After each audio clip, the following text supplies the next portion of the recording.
Amigas e amigos, esse vídeo é para comentar alguns aspectos, ao meu ver, que são possíveis ver nessa delação premiada que acabaram de ser divulgado o conteúdo delas, dos marqueteiros João Santana e Mônica Moura, né? Eu acabei de fazer uma postagem no Facebook sobre isso, mas gostaria agora de tentar aprofundar um pouco mais aqueles pontos, né? Eu vejo o seguinte, que o que aparece nesse episódio de marqueteiros políticos, né, os mestres do disfarce, do engano, do engodo, né, eles se apresentam agora falando que seria a verdade dos fatos, né? Marqueteiro falando a verdade dos fatos, né? Isso aí, a partir disso me ocorreram algumas questões, né, que eu gostaria de partilhar, né? Então veja, a questão do marketing político, ela já está na origem, toda essa discussão do que hoje nós chamamos marketing político, sempre esteve presente desde a fundação da democracia em Atenas, né? Nós podemos, no século V a.C., né, no famoso século de Péricles, nós podemos entender o embate entre Sócrates e sofistas, né? Esse embate que foi testemunhado por Platão, né, que nos legou o testemunho desse combate, assim chamados diálogos platônicos. Nós podemos entender esse embate à luz do que hoje nós chamamos marketing político. Essa questão já estava lá presente, né? E essa questão do marketing, do que nós chamamos de marketing político, talvez seja aquilo que fez com que Sócrates, Platão e mesmo Aristóteles, talvez mais Sócrates e Platão, se indispusessem em alguma medida contra aquele experimento, né, que estava ali sendo realizado diante dos seus olhos, que era o experimento da democracia, né, de um governo novo, radicalmente novo, sem paralelo, né, sem modelo, que lhes pudesse servir de interface ou de espelho, né, de medida. Então podemos entender assim, o embate entre Sócrates e sofistas à luz disso que nós chamamos marketing político, disso que é a profissão de João Santana, Mônica Moura e outros, né, Duda Mendonça, esse pessoal todo que nós sabemos muito bem do que se trata, né? Então, marketing político e democracia, né? Veja, lá na Grécia a situação era menos complicada do que a nossa, porque lá se exercia a democracia direta, né? Diferentemente da nossa, que se faz mediante representação. Nosso sistema, assim chamado democrático, com muita liberdade poética, chamar o nosso sistema de democrático, né? Porque democracia seria o governo do povo, demo, povo, cracia, governo, democracia seria o governo do povo. E nós temos tudo, menos isso, né? Se nós tivéssemos o governo do povo, nós não teríamos aí esses índices de níveis de qualidade de saúde, educação, porque a vontade do povo não é essa. Se nós temos essa realidade, é porque essa realidade política é contra a vontade do povo, porque o povo não deseja isso. E isso não acontece não por falta de recursos materiais, e sim por falta de recursos políticos. Mas tudo bem, deixamos isso de lado. Vamos então pensar assim. Então o que nós temos hoje é um sistema representativo, que alguns chamam isso de democracia. Lá na Grécia, onde foi fundada esse tipo de prática política, democracia era exercida diretamente pelos cidadãos. Não havia a figura do deputado, do representante. Claro que a democracia, como sabemos, ateniense, era uma democracia de exclusão, estavam fora da cidadania. As mulheres, os jovens, os escravizados, não é? E os estrangeiros, né? Os imigrantes, como chamamos hoje, que na época chamava lá os metecos, né? Então, tirando essa parte expressiva da população, sobrava uma outra parte expressiva, que era dos homens atenienses livres, né? E esses exerciam E esses exerciam o poder político diretamente, sem delegação. Portanto, cada cidadão ateniense, ele reunia em si isso que nós chamamos hoje de faculdades legislativas, judiciárias, não havia juiz togado, não é? E executivas. Inclusive, o próprio funcionalismo público era exercido diretamente por sorteio. A cada ano se sorteava lá uma região de Atenas, um distrito, como diríamos hoje, para que eles cumprissem durante aquele período as funções administrativas. Não havia, portanto, um corpo de funcionários públicos à parte, não havia nem exército à parte, nem um corpo judiciário. Havia uma burocracia judiciária, mas quem julgava eram os cidadãos. Então a democracia nasce como democracia direta. Mesmo assim, estava lá já presente o problema que hoje nós chamamos do marketing político. Era muito menos grave, porque era uma democracia direta. Hoje é muito mais grave, porque nós temos um sistema representativo que alguns chamam, com muita liberdade poética, de democracia, né? Ok, então vamos entender. Lá, à luz do agora, à luz do marketing político, desse João Santana, dessa Mônica Moura, que, mestres do disfarce, da empulhação, dizem que dessa vez sim, eles estão falando a verdade, né? Nessa delação premiada que eles apresentam à força-tarefa da Lava Jato. Então vamos pegar a origem disso. Quando se instaura a democracia em Atenas, no século V, foi um processo crescente, né? Primeiro haviam 2 reis, depois o poder desses 2 reis vai ser diluído por uma espécie de um comitê aristocrático de 50, depois de 500, nesse processo crescente de expansão do Conselho Deliberativo até expandir a toda a cidadania. Então, a esse acréscimo de intensidade, de expansão, correspondeu uma mudança de qualidade, né? A mudança de qualidade chamou-se de democracia. É interessante perceber, notar, lembrar que esse nome democracia, cracia do demos, né, era um nome que foi colocado nesse movimento pelos inimigos da democracia, pelos aristocratas. Essa palavra democracia tinha de início um significado negativo e que ao longo da história foi adquirindo um conteúdo positivo, né, por os inimigos da democracia que lhes impuseram esse nome, que seria o governo do demo, dos ignorantes, da plebiscite, dos despreparados, para fazer uma distinção entre os despreparados do demo e os preparados, os aristói, né, os aristocratas, os bem-nascidos, os educados, portadores da tradição cultural grega de mais alto nível, etc. Né? Então acontece uma coisa que acontece aqui no futebol no Brasil, né, quando a torcida adversária impõe um nome pejorativo, não é, ao adversário, e esse nome é absorvido pelo adversário como nome positivo. Por exemplo, o Urubu, quando se puseram esse nome aos flamenguenses, eles aceitaram, né? Nós, botafoguenses, também, né, nos sacanearam de algumas formas e nós assumimos isso. E ao assumir esse nome, a gente desfaz o conteúdo negativo. Foi o que aconteceu com a palavra democracia e foi também o que aconteceu em sentido inverso com a palavra sofista. A palavra sofista, hoje que tem conteúdo negativo, no início tinha conteúdo positivo. Em Atenas, quando se falava sofista, se dizia sábio, aquele que é portador do saber em sua forma mais excelsa, né? Era um nome positivo que, mediante a intervenção platônica contra os sofistas, esse nome, ao longo do tempo, vai adquirindo um conteúdo negativo. Então, democracia foi do negativo para o positivo, e a palavra sofista fez o movimento inverso. Era positivo e virou negativo, né? Muito bem.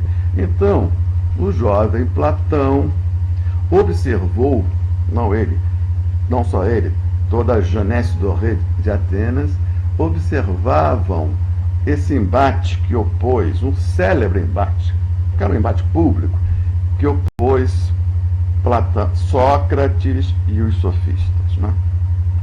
Esse embate era público, acontecia no ginásio, nas palestras, nas ágoras, né? Então aquilo movimentou muito a vida ateniense, né? O ateniense médio tendia a ver aquele embate como um embate assim, diríamos hoje, entre intelectuais. Eles não percebiam vamos dizer, a profundidade da distinção entre Sócrates e sofistas, colocava todos assim, em geral no mesmo saco de intelectuais da nova cultura, né? E coube a Platão mostrar a distinção radical, segundo Platão, entre sofistas e Sócrates. Distinção essa que não era bem percebida pela média da população, que acabava colocando ambos no mesmo saco, Sócrates e sofista, né? Então, Platão tomou para si a tarefa de fazer essa distinção, porque supunha que essa distinção era radical e estava grávida de plenas consequências. Platão não se enganou quanto a isso. Então nós sabemos desse embate, nós posteridade, nós ocidente, sabemos do conteúdo filosófico desta polarização Sócrates e sofista a partir dos diálogos platônicos, sobretudo daquele primeiro terço da obra platônica que os estudiosos chamam de diálogo socrático. Exatamente por isso, por ter Sócrates como centro e sempre Sócrates em debate, em oposição a um daqueles grandes sofistas, Górgias, Hípias, Protágoras, né? Trasímaco, na República, etc. Então, muito bem. Então, o que isso tem a ver com esse embate? Tem a ver com a nossa questão aqui dos marqueteiros políticos, desses mestres do engodo e da empulhação. Porque, de certa maneira, era assim que Platão via os sofistas. Platão dedicou boa parte da sua energia intelectual à tentativa de mostrar o conteúdo de engodo, né, e de empulhação, de descompromisso com a polis e com a ética humana que haveria na pregação, na prática e na teoria dos sofistas, coisa que não era claro para o ateniense do seu tempo, né? Não só Platão, o discípulo de Sócrates, né? Também o discípulo de Platão, Aristóteles, né? Também Aristóteles empenhou boa parte da sua energia intelectual para nos fornecer um instrumento teórico, um instrumental capaz de identificar a sofística e de denunciá-la. A lógica aristotélica é um dos instrumentos disso, né? Todos os tratados chamando contra-sofistas, né? Mas você vê a importância que esses dois filósofos fundadores, um dos fundadores do Ocidente, né? Esses dois filósofos, Platão e Aristóteles, ambos socráticos, a importância que eles reconheciam na sofística e, importância maior ainda, na denúncia da sofística. Então, o que acontecia ali naquele momento que nos remete aos nossos dias de hoje, né? Podemos dizer o seguinte, que a gente sabe hoje, né, que a política ela se faz também por meio de narrativas, né? Atualmente se diz isso, é um termo da moda, né? Narrativas, né? E o fato mesmo dessa palavra narrativa ter entrado na moda, esse fato não é trivial, ele testemunha, esse fato de essa expressão, essa palavra narrativa ter entrado na moda, ela é eloquente, ela diz muita coisa a respeito do que nós estamos vivendo, né? Então, quer dizer, a política se faz por meio de narrativas, né? Também. E era isso, atento a isso, de que a política se faz por meio de narrativas. E, de certa maneira, aquilo que nós tomamos como realidade, a realidade social, também se faz por meio de narrativa. Foi atento a isso que Sócrates e sofistas se encontram em Atenas. Esse é um ponto comum. Tanto Sócrates como os sofistas percebem, reconhecem a importância das narrativas como construção de realidade, sobretudo como construção de realidade política, né? Então, isso não é uma questão só de hoje. Estava lá no início da democracia, já estava presente, portanto, a questão da narrativa, da linguagem, né? Então, os sofistas, o que eles são os sofistas? São mestres do bom uso da linguagem. Eles são mestres de retórica e de eloquência, retórica, o discurso reto, eloquência, aquelas técnicas mediante as quais o orador busca produzir efeitos na consciência da sua audiência, né? Tendo em vista a obtenção de adesão, de persuasão, né? É um discurso da sedução, um discurso que não está tão empenhado no crescimento da audiência, e sim na sedução da audiência para que a audiência tenha a mesma opinião do orador, né? Então, essas são as técnicas da eloquência, as técnicas da retórica. Os sofistas são os pais fundadores dessa disciplina que perdurou no Ocidente, né? Durante séculos, até pouco tempo. As escolas clássicas tinham as suas aulas, seus cursos de retórica, de eloquência, tudo baseado na prática dos sofistas, que são os grandes teóricos e práticos desse, né? Eles descobriram potências até então ocultas da linguagem humana, sua capacidade plástica de formar consciência, né? Então, os sofistas são esses grandes. E tem os sofistas, os grandes sofistas, Górgias, Protágoras, Hípias, e tem a sofística, ou seja, a prática política, a prática social, melhor dizendo, mais ampla do que a prática política, a prática social derivada dos ensinamentos dos sofistas, né? Então, vamos chamar os sofistas e essa prática derivada dos seus ensinamentos como sofistas.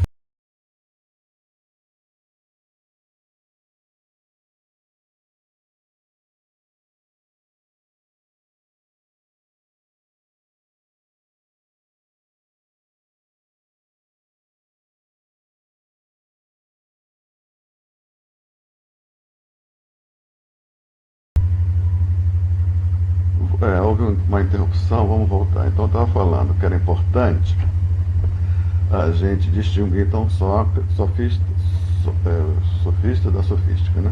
Podemos dizer, então, que Platão e Sócrates e Platão, e depois Aristóteles, se opuseram, sobretudo, à sofística, né? A essa prática social que utiliza a linguagem, tendo em vista a obtenção de objetivos, de formação de subjetividade, como diríamos hoje, não é? Adequada ao interesse do orador, não é? Já está ficando clara aí a relação da sofística com a marketagem política, né? Muito bem. Então, o Sócrates e os sofistas, eles reconheciam, né, a importância das narrativas, como eu diria hoje, né, da linguagem produtora de narrativas e, portanto, produtoras de consciência, portanto, produtoras de percepção do real, portanto, produtoras de real, né? Eles reconheciam isso e reconheciam que o regime democrático recém-instalado era o lugar, por excelência, onde isso adquiriria o centro da cultura. No regime democrático, o bom uso da palavra ocupa o centro da cultura, portanto, todo aquele que quer ter uma boa performance social, ele vai ter que ser treinado, né, no bom uso da palavra e da linguagem. Os sofistas vão a Atenas, porque era Atenas a única cidade, a primeira cidade democrática, né, da Grécia. Eles vão a Atenas porque são estrangeiros, né? Eles não são atenienses de origem. Eles vão a Atenas porque reconhecem que Atenas vai reconhecer no ensinamento deles esse bem que tende a ser o bem supremo numa sociedade democrática onde tudo é decidido em assembleia, né? Tudo é decidido em assembleia. Então, numa situação como essa, o bom uso da palavra vai equivaler na sociedade democrática aquilo que equivalia na sociedade américa ao bom combate. Agora não é o Aquiles que combate com seu escudo invencível e com sua lança. Agora o Aquiles combate com o uso da palavra. E os sofistas são os mestres da palavra, do bom uso da palavra, né? E os sofistas, vamos dizer assim, coerentemente com essa compreensão do bom uso da palavra, os sofistas tinham uma espécie de uma filosofia embutida nesse exercício prático da palavra, da produção de narrativas, para produzir com subjetividade, como dizemos hoje, né? Os sofistas, a filosofia subjacente a essa prática, a essa teoria prática, a esse exercício do bom uso da palavra, tendo em vista esses objetivos, a filosofia subjacente, a sofística, tinha dois aspectos decisivos, e é isso que vai fazer com que Sócrates e os socráticos, Platão e Aristóteles, se opusessem ferrenhamente aos sofistas. Esses dois conteúdos seriam o conteúdo cético e o conteúdo relativista da prática sofística. Os sofistas, não é, seriam céticos no sentido, essa palavra cético tem que ser entendido no seu sentido técnico, filosófico, não no sentido do senso comum. Ceticismo em filosofia, o termo técnico significa aquele que não admite a existência da verdade. Então o sofista diz: a verdade não existe. Viu, Sócrates? Não existe. Mas se existisse, ela seria universal. Portanto, não estaria dado ao ser humano, que é particular, o acesso a ela. Não é? Porque o particular, o finito, não teria possibilidade de acesso ao infinito. O particular não teria possibilidade de acesso ao universal, porque sempre seria particular. Então, se a verdade existe, ela não seria atingível pelo ser humano. Mas vamos admitir, o sofista diz, viu, Sócrates? Se o ser humano atingisse a verdade, talvez ele não tivesse condições de a compreender. Mesmo se tivesse condição de a compreender, ele não teria condição de dizer, porque a linguagem humana é muito particular, não é? E o que testemunha, a particularidade é essa, que testemunha a existência das diversas línguas, né? Então, uma verdade, ela não poderia ser dita, porque se ela for dita em grego, ela não vai dizer tudo, porque tem certas coisas que em grego não pode ser dita, e poderia ser dito na língua copta, né, ou na língua hebraica, etc. Então, teria que, para dizer a verdade, teria que ser a soma das línguas, né? Portanto, a verdade não existe. Se existisse, ela não seria atingida pelo homem. Se fosse atingida, não seria compreendida. Se fosse compreendida, não seria dita. E mesmo que fosse dita, não seria compreendida pelo outro, que não fez essa experiência em busca da verdade. Então, portanto, desiste essa busca inútil. Teria dito, vamos supor assim, nessa blague, né, o sofista ao Sócrates. Então, isso seria o ceticismo. A verdade não está no horizonte do humano, né? Caso exista, o sofista diz, nem acho que exista, mas caso existisse, ela não estaria no âmbito humano, portanto, para o homem ela não existe, portanto não existe. Esse seria o conteúdo cético da verdade, da prática sofística. O conteúdo relativista seria dizer o seguinte, que os seres humanos está vedado uma dimensão que o alcance de uma dimensão que o atravessa. Ou seja, o ser humano está sempre inserido numa cultura, e essas culturas sempre são relativas àquele povo e àquele momento histórico, não é? Portanto, seria impossível a descoberta de uma política que seria boa para todos os homens, uma ética que seria boa para todos os homens, qualquer coisa qualquer iniciativa que almeje ultrapassar os registros culturais dados, né, em busca de um registro universal para todos os homens, esse empreendimento estaria fadado ao fracasso, dado a característica de inscrição, não é? De inscrição aqui agora, numa temporalidade, num espaço de tempo, inscrição essa que seria irrevogável, um horizonte essa que seria intransponível. E, portanto, o relativismo e o ceticismo se juntariam, né? E é contra isso, contra essa concepção que Sócrates se volta, né? Porque para Sócrates, sim, a verdade, ela há a verdade, para além das aparências, e só, mais do que isso, só em busca dessa verdade, para além das experiências, que a vida humana teria resgatado o sentido que lhe é próprio. Portanto, a busca da verdade para Sócrates é o caminho da ética. Ética no seguinte sentido: ser ético significa ser conforme a sua essência.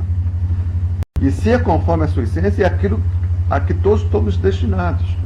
E o usufruto a experiência dessa busca para a verdade, que deve ser o caminho ético do ser humano, nos prometeria, no final desse percurso, a felicidade. A felicidade é viver conforme a sua essência.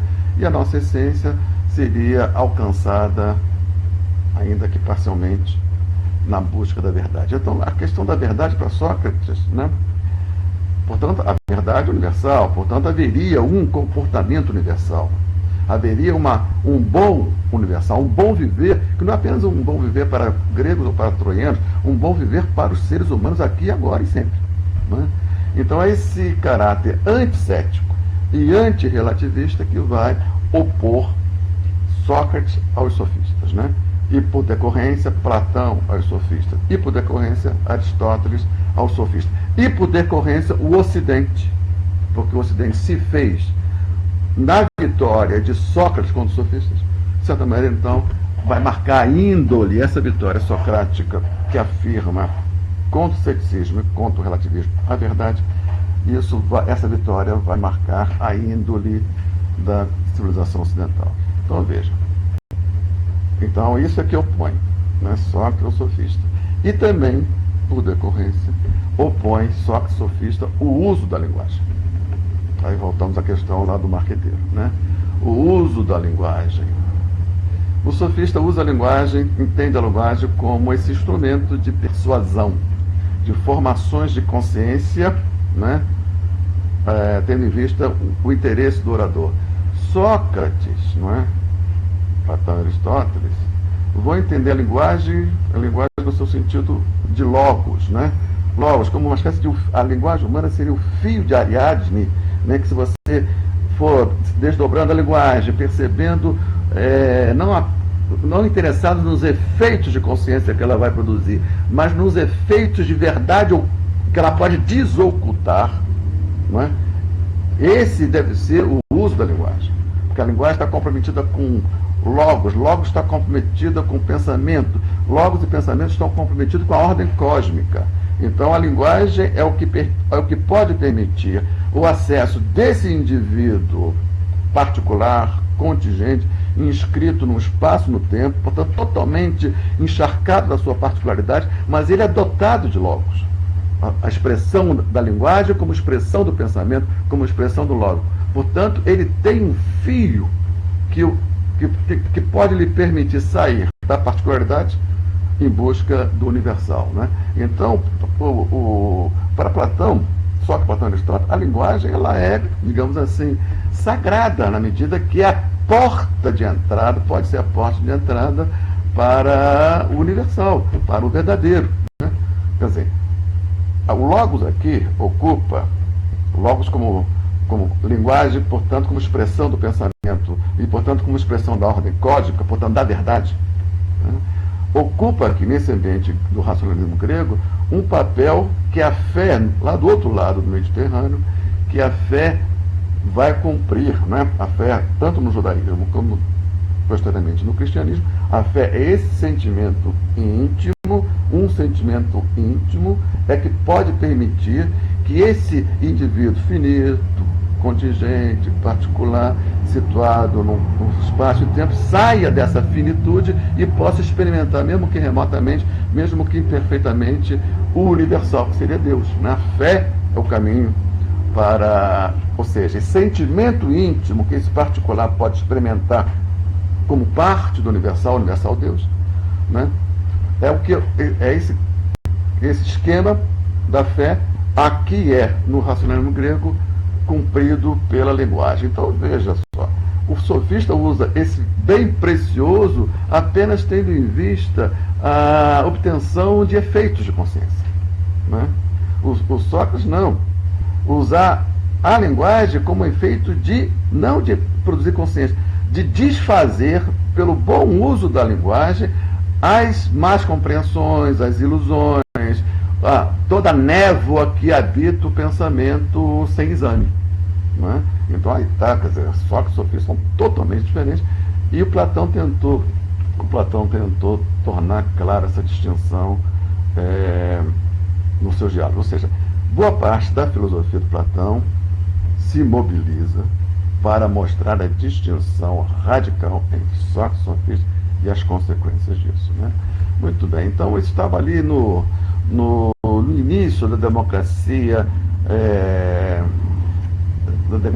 ateniense, né? Então o embate que opôs Sócrates e os sofistas tornou-se célebre devido a esse testemunho interessado de Platão e acabou por se constituir num dos pilares da civilização ocidental, né?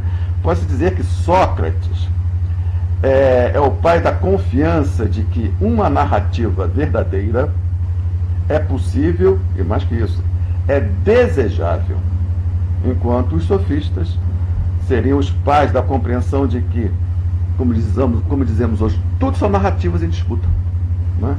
As narrativas não se medem pelo fato de uma estar comprometida com a verdade ou não. São narrativas em disputa, disputando o quê? Produzir efeitos de consciência. E aquela que mais produzir efeitos de consciência é aquela que pode-se dizer que naquele momento é a verdadeira, apesar do sofista não usar esse termo, tá certo? Então, para o Platão e Sócrates, a medida da narrativa seria a verdade. Para o sofista, a medida da narrativa para Sócrates, Platão e Aristóteles seria o seu compromisso com a verdade. Para o sofista, a medida da narrativa, como é que ela vai ser medida, como é que ela vai ser avaliada, consiste em verificar os efeitos que ela é capaz de produzir. Marketing, né? Marqueteiro. Muito bem, né? Então, veja assim, para os que consideram, como a gente considera hoje, né, que tudo são narrativas em disputa, tanto na antiguidade como hoje, a verdade não é, nem pode ser, né, a medida dos discursos, e sim a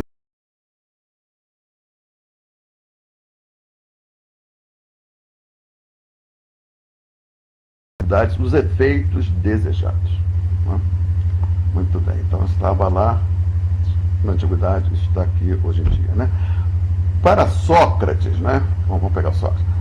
A medida do discurso, contrariamente ao que querem e pensam os sofistas e os marqueteiros, deve ser a verdade, porque só desse modo pode-se produzir subjetividades potentes e livres, situação essa a que todos nós estaríamos naturalmente inclinados, né? Haveria uma inclinação natural no espírito humano a ser tudo o que ele pode ser, o máximo do que ele pode ser. E essa máximo do que nós podemos ser, ou seja, a subjetividade potente e livre, se faria na busca da verdade e só nessa direção. Seria o conteúdo ético e prático da filosofia socrática, né? Muito bem. Nós podemos dizer que os sofistas foram derrotados, porque o Ocidente fez da verdade o seu valor supremo. E uma vez derrotados, os sofistas submergiram nas trevas do recalque histórico por séculos, né? Por séculos, né? Esse embate, vamos dizer assim, entre Sócrates e sofistas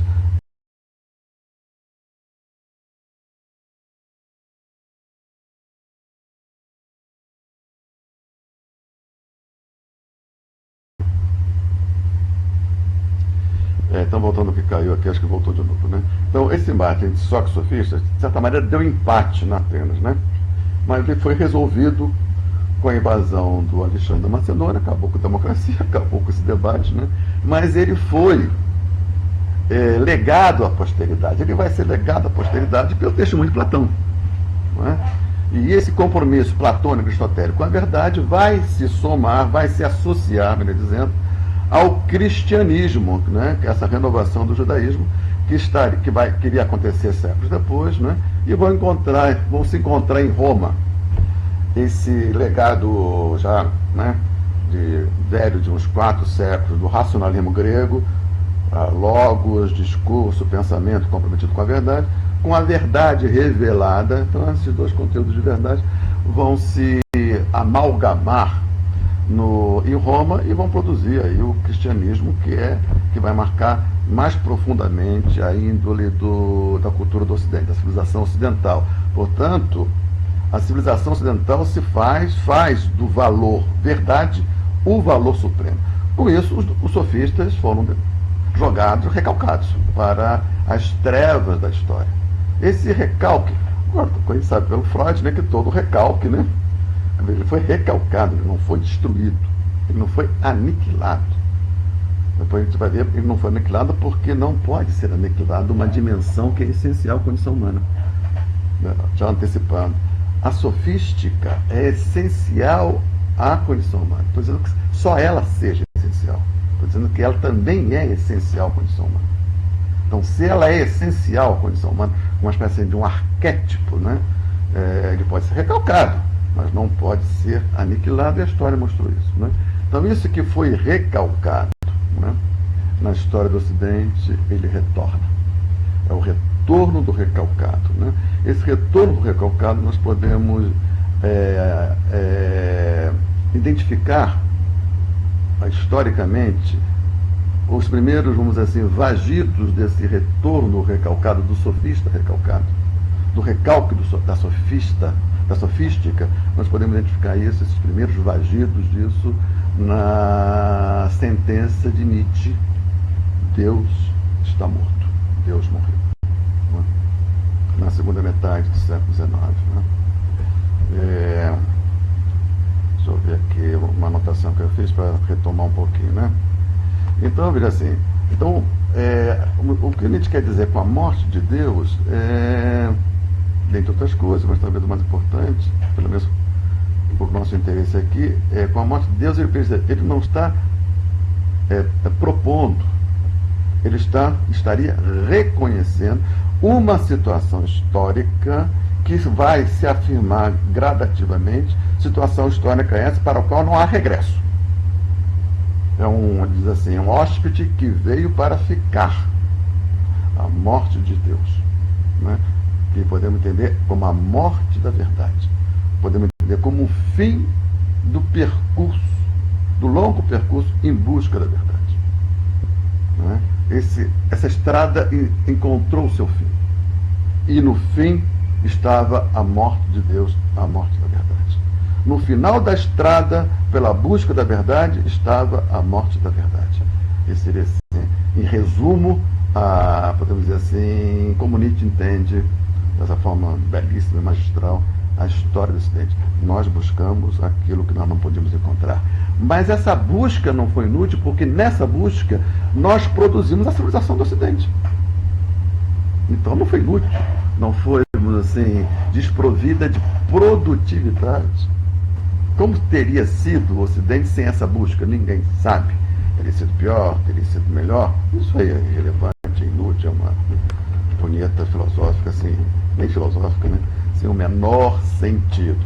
Então, a história do Ocidente, ela começa com Sócrates e Platão e o cristianismo, ambos comprometidos com a verdade.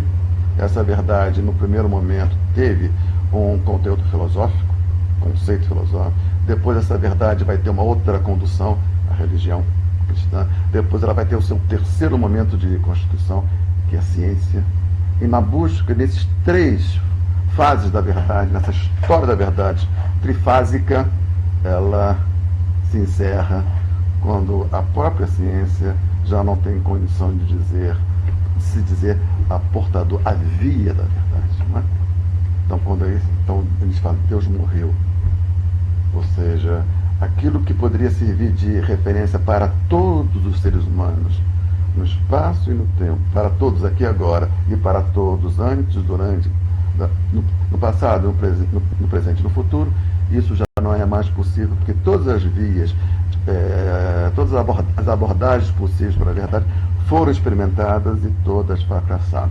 Deus morreu. É isso que significa Deus, a morte de Deus, ao meu ver. Não é uma proposta, não é um desejo, não é um programa, é o reconhecimento de uma situação histórica grávida de muitas consequências. Então, a morte de Deus, com a morte de Deus, há o retorno do recalcado. O retorno da sofística. Isso aí, nós temos evidências disso, né? Sobretudo hoje, né? A morte morte de Deus, as suas consequências. A morte de Deus não é visível nela, é visível nas suas consequências, né? Nessa pós-verdade, né? Então, o que é que nós temos, né? O desaparecimento do valor verdade como valor supremo, né? E as suas consequências, né? Então, veja assim, a morte de Deus, ela abre campos extraordinariamente férteis para a criatividade humana, mas também abre caminho para esse retorno dos aspectos piores da sofística, do engodo da narrativa pós-factual, das narrativas que têm menor compromisso com fato nenhum, né? E não é à toa que a palavra pós-verdade, significando pós-factual, ela foi eleita a palavra do ano de 2016 pelo dicionário Oxford, né? Não é à toa, né? Então, veja só, então a sofística, o marketing político, ele é a expressão disso. Ele nasce como um dos frutos, dos instrumentos, dos índices sintomas mais claros e eloquentes da morte de Deus, das narrativas que já não têm menor compromisso com socrático, né? E sim compromisso sofístico de produção de consciência, de efeitos de consciência, e vai ser medida por aí, não é? O marketing político e estelionato eleitoral, eles são quase as duas faces de uma mesma moeda. Não há estelionato eleitoral que não seja expressão de marketing, e não há marketing político que não seja expressão, em alguma medida, de um estelionato eleitoral. Veja Collor, veja Sarney, veja agora a campanha da Dilma, né? Produzida por João Santana e Mônica Moura, que disseram que Aécio e Marina iriam fazer o que Dilma fez, né? Na maior cara de pau, compromisso zero, porque é o jogo da política, assim que é a política, tal como Sócrates e Platão suspeitavam quando viram a ação deletéria, segundo eles, da prática sofística na Atenas, né? Então, muito bem, então, vamos dizer assim, a morte de Deus, né? O desaparecimento do valor verdade como valor supremo, né? Então, tornou possível, dentre muitas coisas positivas, tornou possível práticas baseadas nos piores aspectos da sofística, né? Marketing político, imprensa pós-factual, os fake news, né? E tudo isso que a gente poderia resumir nessa expressão bem feliz da pós-verdade. Tudo é pós-verdade. Já não precisa mais as narrativas se calcarem a fatos. Tudo são narrativas em disputa, e as narrativas em disputa não precisam mais se basear em fatos, né? Então, João Santana e Mônica Moura, que fizeram essa delação premiada que está ocupando aí o noticiário há 2 dias, né?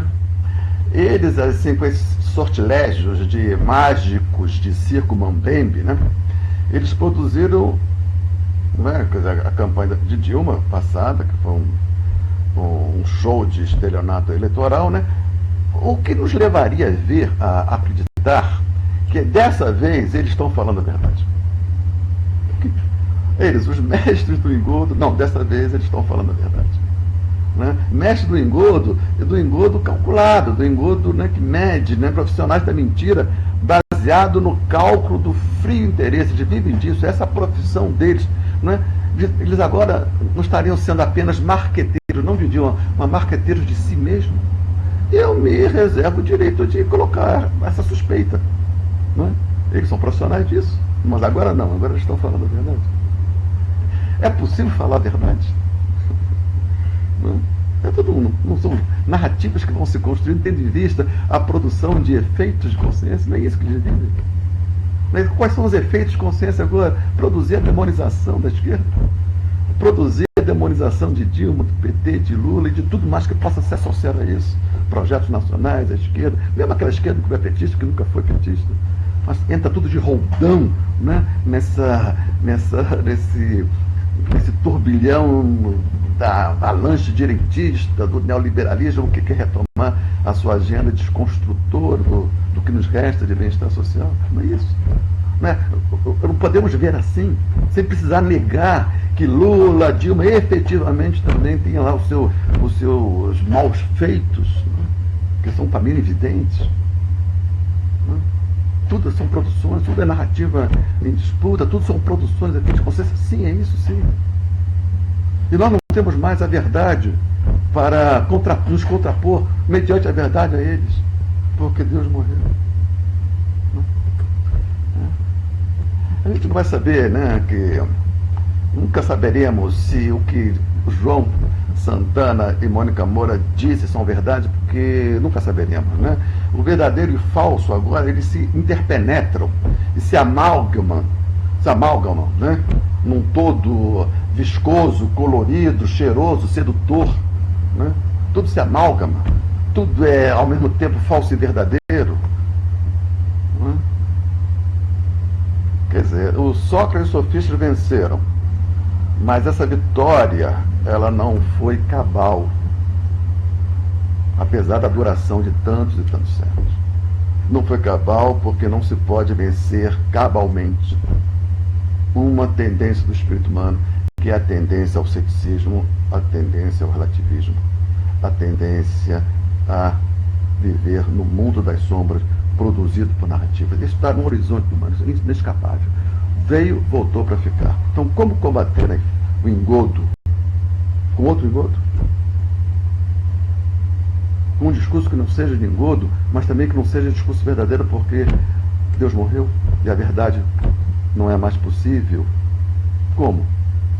Produzindo discursos contra-hegemônicos, comprometidos com os valores, a meu ver, que devem ser os valores realmente democráticos e realmente republicanos. Beijinho, tudo de bom. Fico por aqui.